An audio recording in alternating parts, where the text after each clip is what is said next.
Good morning, good evening, good afternoon from where you're watching us from. Welcome to this video. So this video is going to talk about the things that you need to set up before you begin using the system to do anything. So we're going to look at everything step by step. We're going to start with the one that you need to give priority, going down to the one that have less priority. So now once you are logged in, and you're going to log in using the credentials that you have been given. And once you log in, this is going to be your dashboard. So we're not going to dwell on this. We are going to jump into the first thing that you need to set up, and that is the classes. So for us to set up classes, we need to scroll down to the bottom until we get to the point that says settings. So you're going to click on that button, then this window is going to appear. And once this window opens, the first thing that you're going to see is the option to manage your classes. So it is at this window where we're going to add all the classes that we have in school. By default, the system usually has some classes that have been defined. So it's usually from grade 1 to grade 9. So if your school has those classes, there's no need of deleting. You can just add those that are missing, and most probably you'll be missing the pre-primary section. So for you to add your classes, you're just going to scroll to the bottom of the table and you're going to click on the button that says add classes. So once you click on that, a pop-up window will appear, and here is where you're going to define the classes that you have. So the first class that I'm going to define is pre-primary 1, so PP1. So this is for preschool. Then I'll add. Then once I add that, it is going to be added to the table, and we are going to see it at the bottom of the list. So this table is only showing 10 entries per page. So we're going to go to the next page so that we see the class that we have just added. So as you can see here, we have pre-primary 1. Then I'm going to add another class, call it pre-primary 2.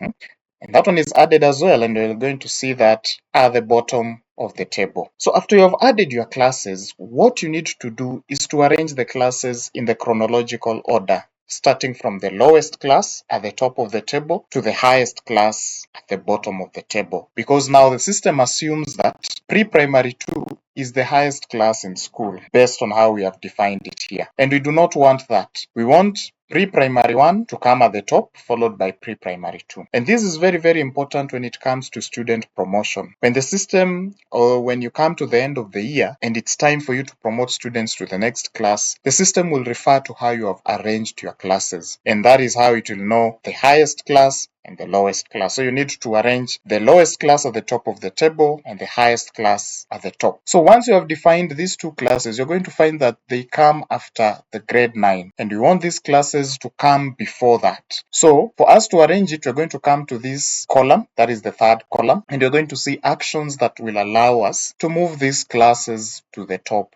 of the table.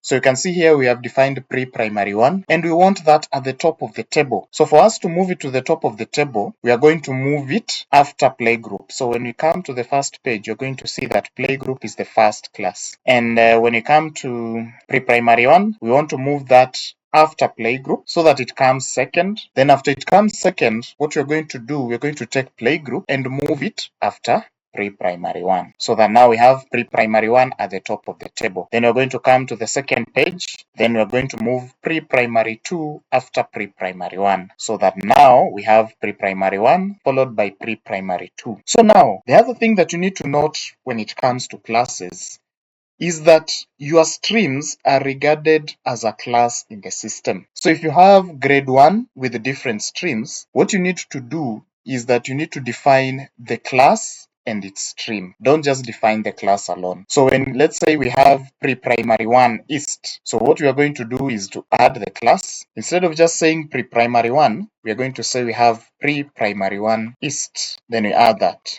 Then after that, we're going to take the class. Then we're going to arrange it. Then what we will do with the other pre-primary 1, we're going to delete that, because pre-primary 1 is already divided into different streams. So the system regards that as a class. So now once you have defined all your classes, that's how you arrange it, that's how you define it, and if you want to remove it, that's how you delete it. And always ensure that you're deleting a class that is empty, because all those students that are in this class are going to be left hanging. They'll not have a class that they'll be in when they're in the system. So always ensure that the class that you're deleting has no students. So now the next thing that we need to set up is the login hours. So that just comes after the classes. So the login hours, these are the times that users are allowed to log into the system. So users cannot log in beyond the hours that you define. Since you're getting the account for the first time, you're going to see that users are allowed to use the system or to log into the system for 24 hours in a day, but you can restrict that to a few hours in a day. Most of the time, other schools usually restrict these hours to the working hours of the day. So starting from around 8 a.m., 5 p.m. As you can see in this case, for us, we have defined it from 6 a.m. to 6 p.m. This time is in the 24-hour clock system. So if you want to change that, just click on change. Then we're going to set the first time or the first hour that the users are allowed to log in. So we're going to say from 8 a.m. Then we select to 6 p.m. So that is 18. You can see the time is in the 24-hour clock system. So when you click change, the system will tell us the active period to log in is 10 hours, 0 minutes every day. So this restriction is there for the teachers, not for the circle of management. People like the head teacher, people like the administrator, those are not limited to this time. Those ones can access the system beyond these hours. The people who are restricted are the teachers. So after setting up the login hours, the next thing that you need to set up is the academic calendar. So the academic calendar, this is usually set once every year. And this is here to tell the system when our term periods starts and when it ends. And this comes in very handy for two reasons. Number one, in the academic section, when we are generating end term reports, the system usually looks at the academic calendar, then it will look at the exams that it has and it will know the period. It will look at the period when the exams was done. And if the exam was done in a period of, let's say, term 2, and you're generating the end term reports, it will only include those exams done in that period in the end term report. And the other thing, and the other reason why the academic calendar is important is when it is charging for fees. The system looks at the fee structure, then it looks at the academic calendar to know the current term we are in. So if you are in term 2, it is going to charge term 2 fees. If you are in term 1, it's going to charge the term 1 fees. So the academic calendar is very, very important. And there are a few things that you need to note. So let's define these terms so that it's more clear. So the opening day, this is the official opening day of the school. The closing date, this is the official closing date of the school. The ending date, this is the date that the holiday ends. So, and it's usually a day before the opening date of the next term. So for term 1, you can see it started in January 1st till April 9th. Then the ending date is April 30th. So coming to term 2, you can see that the opening date is May 1st. So this is usually the day after the ending date of the previous term or when the holiday comes to an end. So you are not allowed to enter dates that put gaps in between the terms. So let's say we come and put the closing date to April 9th, 2026 as the ending date. Then the opening date for term 2 is May 1st, 2026. The system will be confused when it is in that period between now the April 9th and May 1st. It will be confused because it will wonder, what term am I in? And that is when inaccuracies starts happening in the system. Things like fee balances will be inaccurate. Coming to academic records, you'll not be able to generate end term reports because the system will not include all the exams that were done in that period. So it is good you capture the dates correctly, and when it comes to the ending date, this is usually a day before the next term's opening date. So you click change to update this. So moving on, the other thing that is important for you to set up is the user roles. So these roles are permissions that you can assign to teachers so that when they log in, they are only able to see what you have permitted them to see. And when adding a role, you need to define two things. Number one, you need to define the name of the role. By default, this system comes with around 6 default roles. It usually comes with the administrator, head teacher, class teacher, the normal teacher, then we have the school driver as the 5th user. So these roles, when you are defining them, you just need to give it a name. I'm going to say administrator. We can come use a common one. Let's say secretary. Then once we define that name, we are going to select what we want them to see. So all these options that you are seeing here are what is there in the menu. So you're just going to select what you want them to do, and once you are done, you're going to click add. So let's say this secretary, you want them to admit students, you want them to mark registers, so class attendance, you want them to collect fee, you want them to set up the fee structure, then that's it. You add. Now, when it comes to registering a staff, when you come to this section here and you want to register a staff and you are to select the role that you're seeing here, you'll now select the new secretary role that you have added. Even though there are a number of secretary roles that you have added here, but you can see the last one is still secretary. When you give them that role, they'll only be able to see what you have permitted them to see. So back to the settings, let's scroll again after the roles.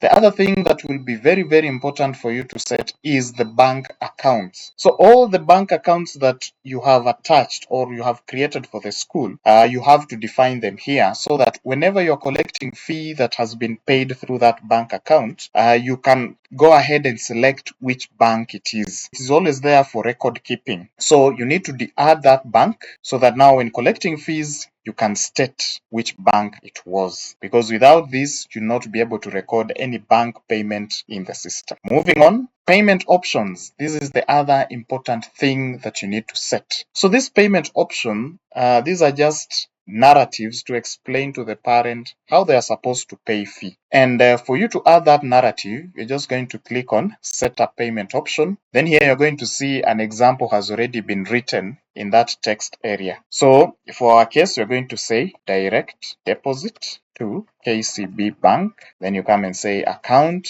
1122334455. Then count. So you come and say include admission number on the payment details. Yes, then you save. Then once you have clicked save, you need to come at the bottom of the table, then click the save again. So that now whenever any receipt is printed, these payment options will be included. And you can see we have a number of payment options that have been defined here. You can see you have send money to this number, then forward message to that number. You also have the option of cooperative bank, direct deposit, nationwide. So those are the payment description. Then you also have the option to arrange. So these ones you can arrange as we did when arranging the classes. So it is the same application. Then you can see you have the column to show. So you can see that this option has not been selected. So when it is not selected, it's not going to appear in the receipt. But when it is selected, it will appear in the receipt.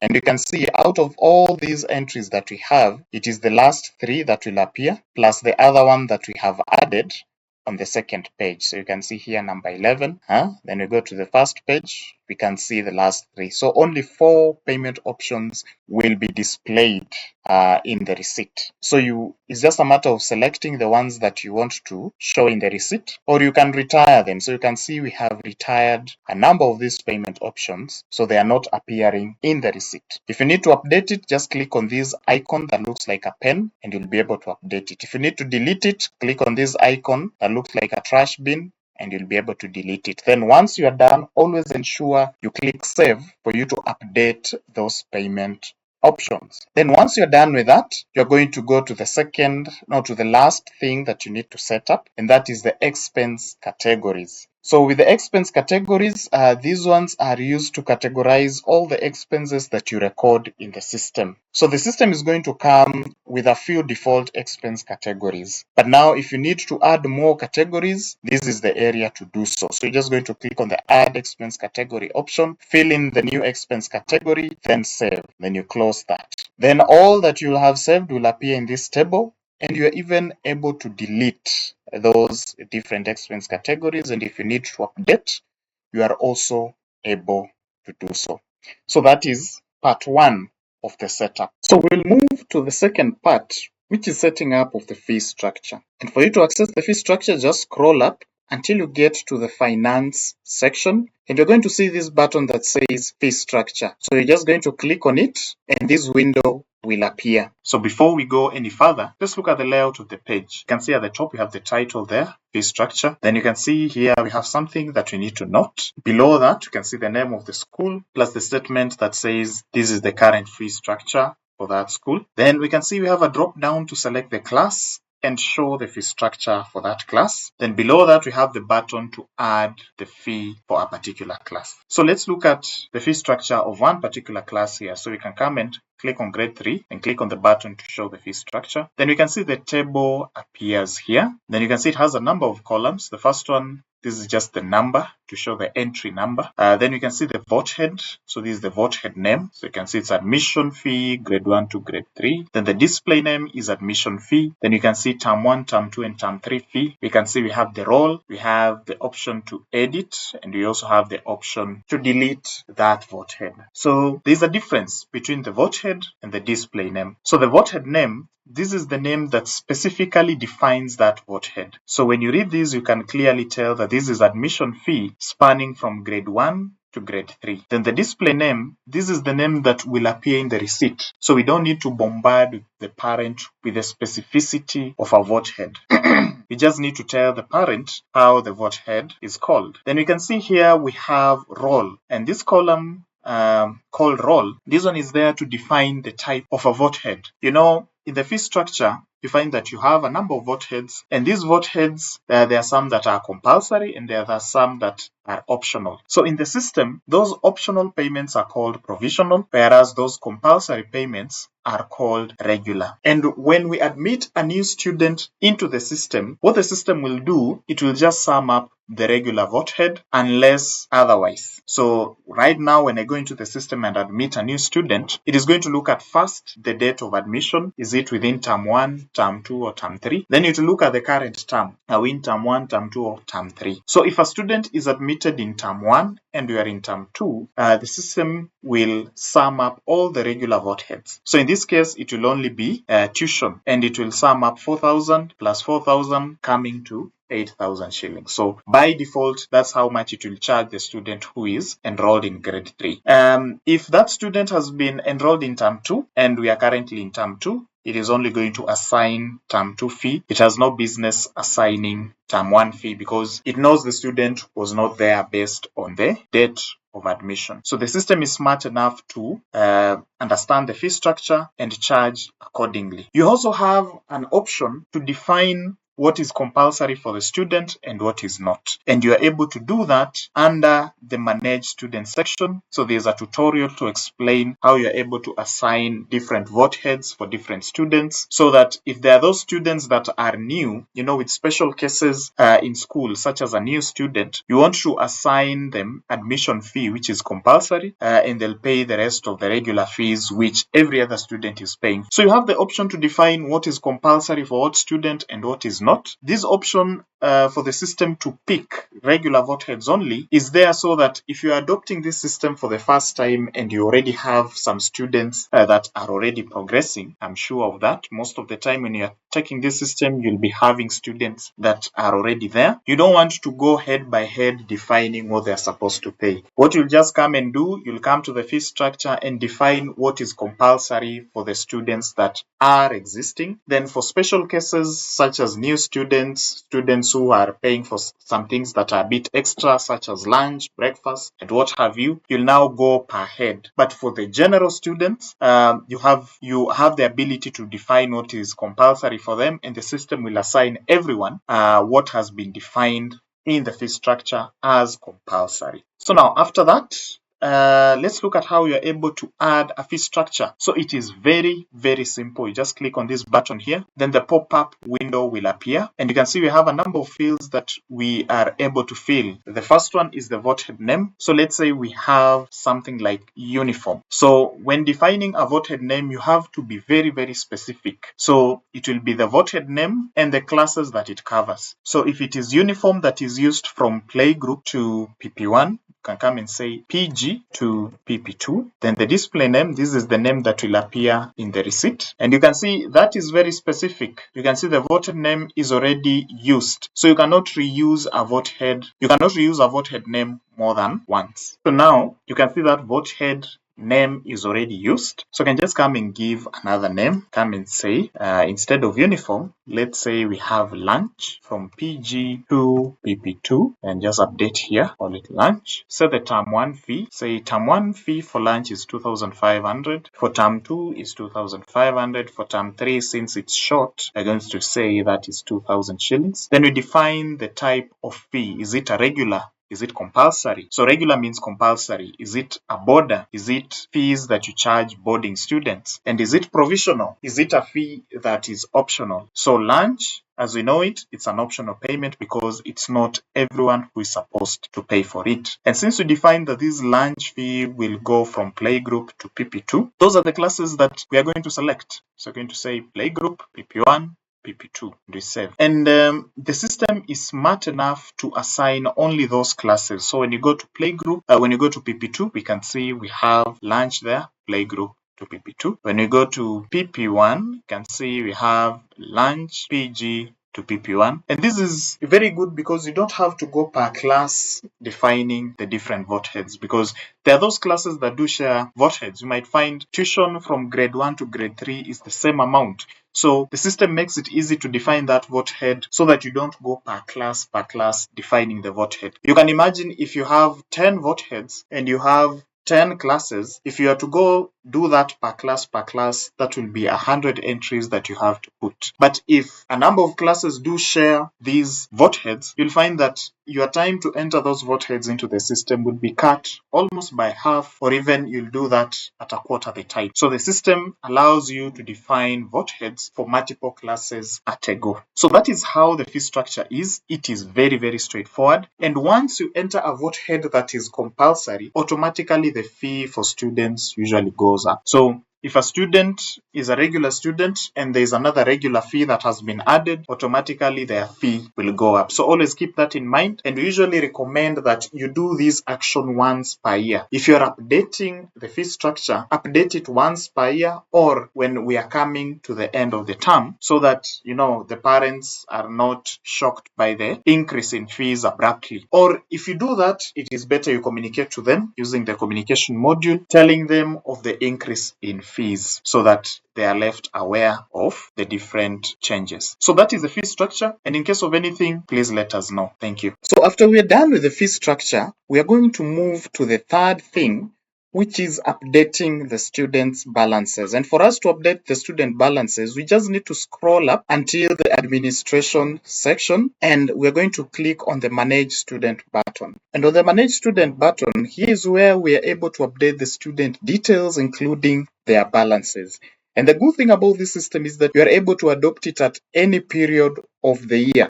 So it could be at the start of the term or in the middle of the term. So it doesn't really matter. And on top of that, what makes this system good is that you don't really need to backdate all your payments into the system so that the system is able to capture the student balances correctly. So there are two things that you need to note. Number one is that the system calculates balances using the date of admission. So it usually checks the date of admission and the current term, and it will be able to know that this student has been admitted in this term and we are in this current term. So it will know how much it's supposed to charge them. Then number two, it also looks at the fee structure. So once it has the date of admission of the student and it knows the term we are currently in, it will be able to look at the fee structure and know how much it's supposed to charge the student.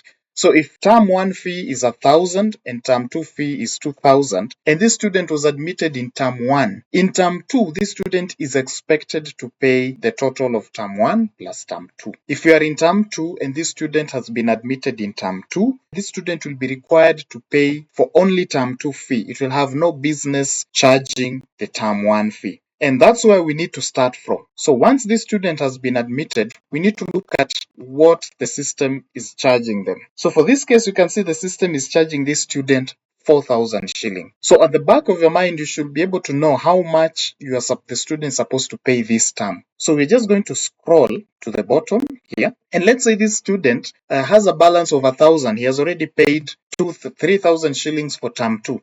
So he has a balance of 1,000. So what we need to come and update, we need to come and update the last academic year balance.